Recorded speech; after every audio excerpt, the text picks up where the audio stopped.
Michael Madhusudan দত্তর সেই সততা হে ভাব তুমি পরমর মনে, সততা তোমার কথা ভাবিয়ে বিরলে, সেই নদী আমাদের পিছনে দিকে দেখা যাচ্ছে বিশাল নদী।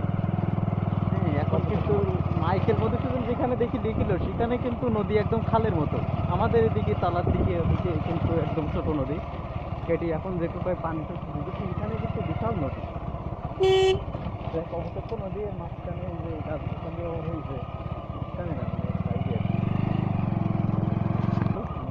পানির ভিতরে আর কি, পানির ভিতরে গাছ হইছে। আর ওই পিছনে যে বিশাল দেখা যাচ্ছে এটা হলো সেই কপোতাক্ষ নদী, বিশাল বড়।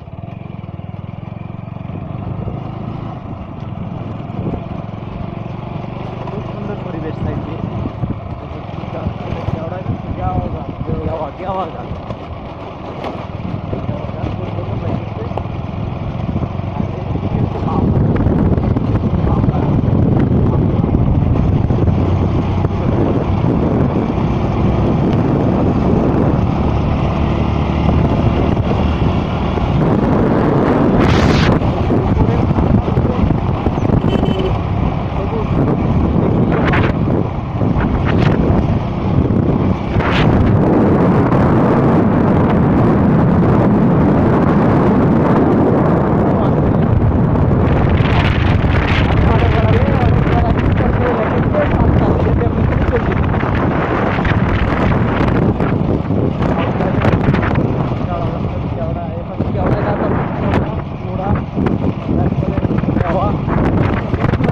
সুন্দরবন